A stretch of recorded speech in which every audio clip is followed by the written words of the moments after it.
Um, Today's little episode, and I want to do these. I want to keep it tight. I want to keep these under like 17 minutes, the solo episodes. But yesterday, I wrote or published a piece on that watch. It was a Rolex Explorer, reference number 1016. I just came up with that one because it literally popped up in my Pinterest feed. Pinterest knows me so well at this point.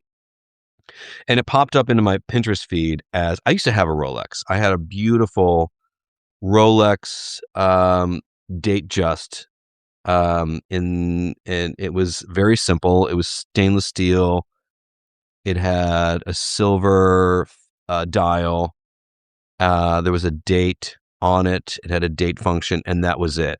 It was very simple. I sold it, regrettably, years ago when I was really in dire straits and I was struggling to pay the rent and I needed to feed my dog. So I sold uh, my beautiful stainless steel Rolex date just. And I didn't get a fraction for what it was really worth, but desperate times, desperate measures, it's done. And but I do love Rolex. I think Rolex is like probably my favorite watch company. They do a banging job. And I chose this subject matter, and I think I expressed it in the piece because we are under so much pressure lately to consume as much all of this wall of sound when it comes to news, bad news input. I need a break. I need an escape. I need a diversion, a distraction, whatever you want to call it. And watches give me one. I like looking at them and whatever. So the Explorer just popped up at me. Now, a new Rolex Explorer, I just looked at the price tag of them on Rolex's website, the new one. And they retail, I mean, they're not cheap. And then, I don't know, for those of you who don't know, and then I'm going to move on. But for those of you who don't know, Rolex has a sister company, like a side hustle company called Tudor watches. I wear a Tudor watch. What you're seeing right there, this right here is my Tudor Black Bay. It's a Black Bay 41 millimeter monochrome. I'll give you a better look at it. But anyway, Hans Wilsdorf, who founded Rolex, created a brand. He wanted to create a brand that was more affordable for people. That is the Tudor Black Bay monochrome off my wrist. I love this watch so much. Anyway, um, and it's a less expensive sister company to Rolex, and 'twas not always the case, but they now make their own movements. The movements are certified, and it's kind of its own company, but at the same time, it's very much has Rolex all over it. And Rolex has a less expensive, but I think equally like fantastic, in fact, even more fantastic than the Rolex Explorer. Tudor has a watch called the Ranger, which they just released. It also comes with a white face and I think and a black one. And I like the typography on it. I like the numerals. Unlike the Rolex Explorer, the Tudor Ranger has a 12, a numeral 12 on it. The Explorer only has a 3, a 6, and a 9. And I don't like I'll be blunt, on the current version, I forget the reference number, I don't like the typography. I don't like the font. I don't. But Tudor has the Ranger, and that has the typography I actually think is more attractive. So anyway, if you're in the market, and I'm not always going to be talking about when I do the weekly watch thing, I'm not always going to be on the luxury spectrum. As you know, Rolexes are expensive and they're fantastic, and I love them. I think I think the most beautiful watch in the world is the Rolex Submariner, and I'll get to that because it's had so many different iterations over the years. It was introduced the same year that Rolex introduced the Explorer. The Rolex Submariner and the Rolex Explorer came out the same year, 1953. And it's a gorgeous watch. In fact, one of the reasons I love this Tudor that I have is that this Tudor is modeled after that original Submariner. Tudor had a watch that was also called the Submariner. They all kind of look alike. Anyway, um, so I will get to that. But I'm also going to feature less expensive watches. Timex. If you're a watch nerd, and I like the stainless steel, like the brushed stainless steel tool watches like the one I'm wearing. Timex. I don't know who's in charge of Timex. Easy enough to find out. I could do a little homework on that. Whoever is running Timex now, because that was a brand that was kind of forgotten and making watches. I think their hottest watch for a while, like over a decade ago, was the Weekender. It was like bland, boring. Who gives a shit? Whoever is designing, like whoever is in charge at Timex, bravo. They are beautiful and only, hundreds of dollars for their automatic watches. They have, for example, go to Timex's website and go search for the chronograph, the Timex chronograph. It is stunning. And it's automatic. It's got an automatic movement, meaning it doesn't require a battery. And so I'm going to be talking about the less expensive ones as well. So this is not all going to be on the luxury spectrum when I write about them, because I want to do it every Wednesday. Watch Wednesday, the watch of the week on Wednesday. And also, let's not confuse expensive with better. There are a lot of expensive watches, a lot of expensive anything in the luxury market that are butt fucking ugly, and I'm not interested. I'll give you an example. Richard Mille, I think you pronounce it. Some of the most expensive watches in the world, and I think they're hideous. Hideous. Sports figures love them. It's a wealth flex. They're dumb. I think they're the ugliest fucking watches ever. There goes my chance at ever endorsing one of them, and I don't really care. I have no interest in being associated with them. But they're gross. They're so gaudy and ugly. So let's not equate expensive with better. No. Even Rolex has a few models in its collection that I'm not crazy about. But they're smart enough to stick to their roots and make the good ones. And also Tudor, this little sister brand, seems to be almost like, the icon, the logo of Rolex is that crown, and Tudor's is the shield. And the lore says that the shield protects the crown, meaning the company, Rolex, Tudor, does a little experimentation with the Tudor line to see how it would fly before they implement it on the more expensive Rolex one. Anyway, I digress. I'll get into more of that later. There are reasons why Rolexes are more expensive than Tudors, and they are legit. So it's not just for nothing. But I do think Rolex is they're pricing themselves a little too fancy lately. But anyway, onward. I also wanted to talk about in this episode of Han Solo subscriptions. I have them. You have them. Some of them I pay for. Some are free subscriptions. I am without a doubt overly subscribed. I've got probably too many video subscriptions, like streaming subscriptions. Although I tend to watch all of them. I mean, I've been a subscriber to, although thanks to Scott Galloway, we're doing resist and unsubscribe. So for the month of February, we're unsubscribing our ass off. But when I'm firing on all cylinders on my subscriptions, I have Netflix, Apple TV Plus, although I think they're losing the Plus, Apple TV, HBO Max, Disney Plus, Netflix, I said. This one called Shudder. Oh, Paramount Plus. This one called Shudder for horror freaks. I don't think I'm gonna cut that one loose because I don't find myself going to it that often. And my closet favorite is the Criterion Channel. If you're a cinema lover, if you love film and you like the esoteric, and art house films and foreign films, but not all foreign films, the Criterion Channel is, I think, the underdog. Like, if you really do appreciate film, like the Criterion Channel is really like the thing, and that's my favorite. But yeah, I mean, when Landman's not on, I could 86 Paramount Plus. Like, I could go without that. Like, it's all fine. But anyway, I'm oversubscribed, and I also get a lot of emails on a given day.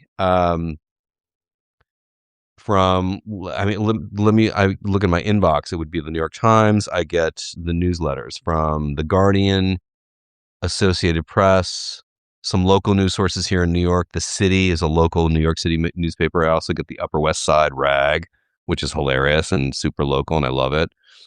What else comes in my inbox? NPR, morning, up first kind of newsletter.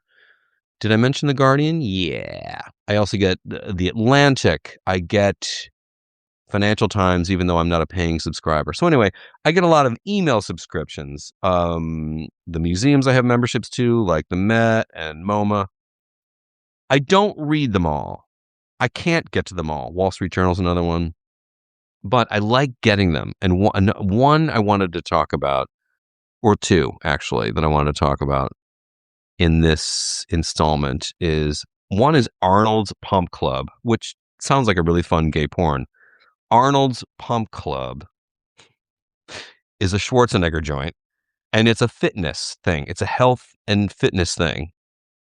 And you can Google it, or I'll put it into the show notes for this episode on Substack. But Arnold's Pump Club is this daily blast. I don't read it every day, but it's got really useful, practical, pragmatic, sensible, logical stuff in there. It all makes sense in terms of fitness and diet and exercise and what's good for you, what's not. Studies are showing. There was a test. There was a study on this. It's, and the bullet points are all in bold, so you can quickly scan it and just look at the boldface stuff. And if something really resonates with you, you can read the regular print and go into more granular detail. But it's 100% free, and it's fantastic. So if you are a guy, I'm sure for women too, and if you're looking to sort of upgrade or sort of tweak your fitness health regime, check out Arnold's Pump Club. I'm not kidding. Schwarzenegger, I forget when he put it out, but he's got a great team on this because they do a banging job. And Arnold occasionally chimes in. So Arnold's Pump Club, I really love. And then there's this other one. Once I get through the news, because my ritual in the morning is I wake up, I make the coffee, I turn on a couple of podcasts to start the day. The first one, of course, is Up First by NPR. I listen to The Daily from the New York Times. Do Scott and Kara have anything out? Is there a new episode of Pivot? Is there another On with Kara Swisher? I really love Scott Galloway's Raging Moderates podcast that he does with Jessica Tarloff. It's always valuable. And sometimes Scott's only on it, I think, once or twice a week. It's really Jessica. And sometimes she's got Aaron Parnas, and they always have smart, thoughtful, really well-informed guests. So I love that. And then I get to my emails, and it's the inbox, and I get to the news, all the news emails that I told you about, those subscriptions. And the one thing I say for dessert, the newsletter that I adore looking at every day, is called Uncrate. Guys, and this is for the guys. Sorry, ladies, this is for the guys. It's called Uncrate, and it's just gear. It's stuff. It's gadgets. It's destinations. It's cottages, motorcycles, pickup trucks, watches, clothes, camping shit. Like, it's gear. And it's, some of it's ridiculous. A lot of it's ridiculous. And I don't care. And all the email is just like, it's a catalog, a linear catalog of like a thermos, like, or this is a new, like, what's the word I'm looking for? A supplement, a new supplement, a pill, stuff for guys. And as I said, a lot of it's ridiculous. I don't take it seriously, but occasionally, there's something in there that I actually want to purchase. I got a couple of gifts from that were the ideas of which came from Uncrate emails, because they do have a retail aspect. Uncrate introduced me to, speaking of watches, Naval Watch Company, which is a company, I think they're made in Asia, in Japan, and they make very affordable automatic tool watches, which I will talk about. Sorry about the siren if you're hearing that. That's New York, baby. That's birds chirping to me. So anyway, it is called Uncrate. So guys, give yourself a treat. It's a free daily digest because their website is all just there are no articles. I don't think there's any editorial aspect to it. I don't think. They just write a little blurb about this thing. Sometimes it's a cool hotel or a resort or a boat, a motorcycle, a bicycle, a new Todd Snyder jacket, or a watch. A lot of watches in there. A money clip, an iPhone case. Sometimes they highlight some tech, like a cool new app for like fitness, or there's a lot of stuff in there for guys who like drinking. I'm not a drinker, but like whiskeys and cigars and shit like that. Anyway, it's so, and at the bottom of it, somebody reviewed it years ago and said if James Bond were a real person, he would read Uncrate, and he probably would. But just there's a lot of ridiculous shit in there, and but it's so good. And it's literally after listening to the podcast that I listened to in the morning, and I'm going to get out of here in a second because I don't want to carry on. But like when I listen to the podcast and get all the bad news, it's the wall of sound of bad news that we are inundated with daily. And I'll look at a little social media and I will read my emails with the news, the Wall Street Journal, the New York Times, the Guardian, Associated Press. I get all the bad news. I need a lift, and Uncrate is the balm, and I can't recommend it enough for men, especially. Um, if you've got men in your life, if you're a woman watching or listening to me right now, if you've got men in your life, you know, go peruse Uncrate. Go to their website, sign up for their newsletter is really what you want to do. The sign up form is somewhere on the site. You just put in your email address and you get this daily it comes in every morning at 9, like clockwork. They're consistent. It's light. It is apolitical. It is an oasis from the shit. That's kind of what my inspiration was in doing a weekly thing on a watch. It's something that gives me pleasure. I sit in my bed at night when the day is done and I'm looking at my iPad. I'm reading a couple of things. I'm looking at social media, and then I got to shut that down because it's going to raise my blood pressure and excite me when I'm trying to calm down.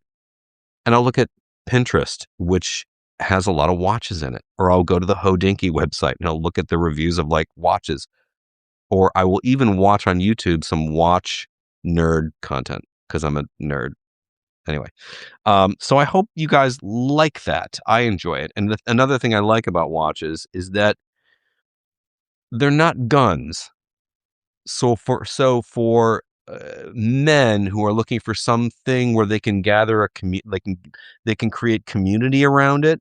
There's a whole watch community, just like there are and I wish there weren't, but like the guns world, like that's some toxic shit in my opinion. But watches, at least it's not guns, and it's machinery and it's gears, and I love the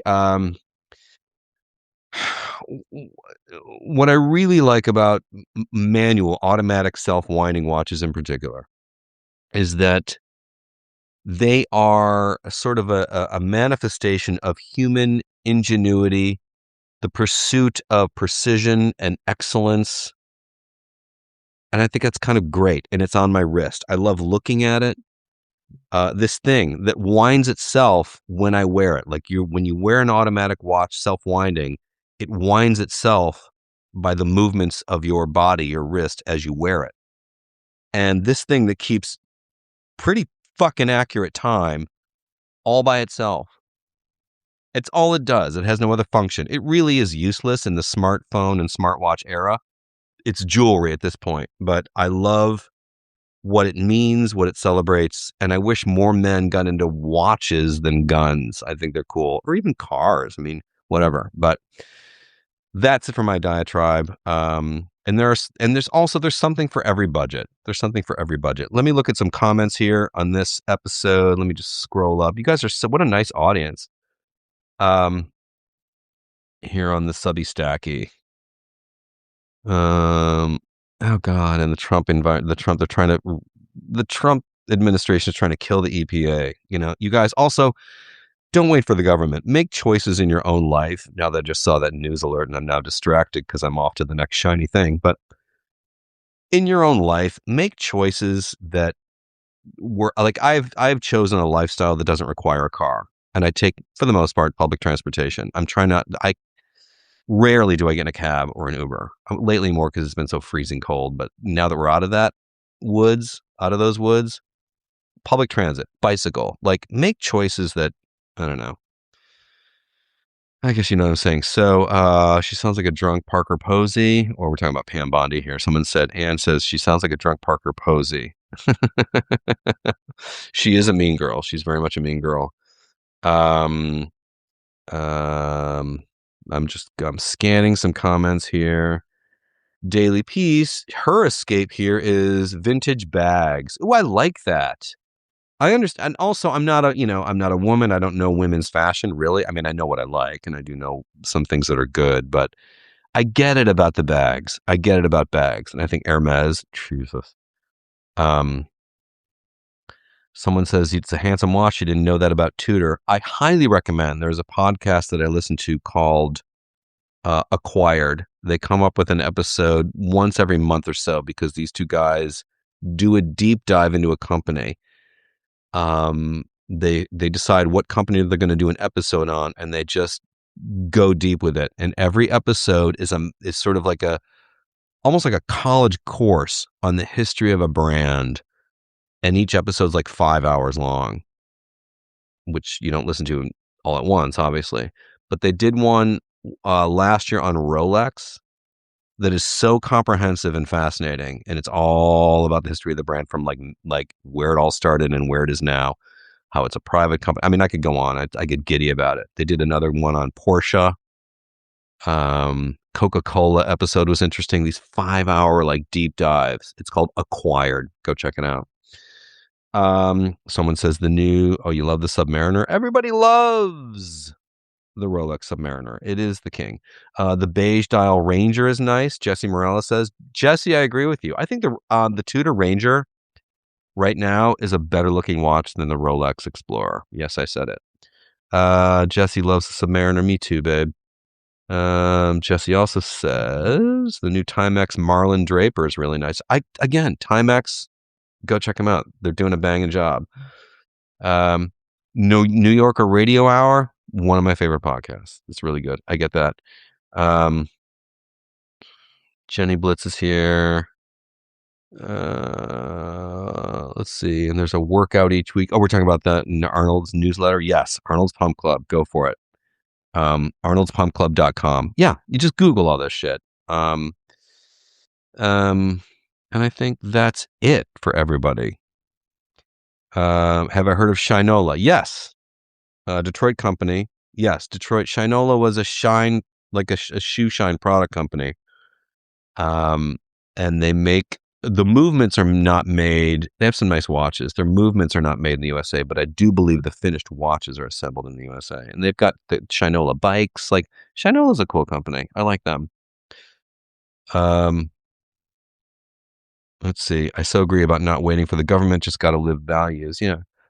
Amy, you listened to the Coca-Cola episode. It was fascinating. And it made me appreciate most particularly that Mexican Coca-Cola that comes in the glass bottle, the original glass bottle, and it's real cane sugar and not corn syrup to sweeten it. I treat myself to a couple of those once in a while. I should stock them in the fridge just to have them. But I love the Mexican Coca-Cola. It's the best. Vintage Swatch watches are great, says Daily Piece. I bet there's a whole community around that. And that's it. All right, guys. I talk way too long. It's been 27 minutes. Thank you so much for hanging out. Let's do this again tomorrow. I got to record No Mercy, No Malice, it being Friday. I don't know what it's about yet. It's still in draft form. And that is it. Thank you guys a lot.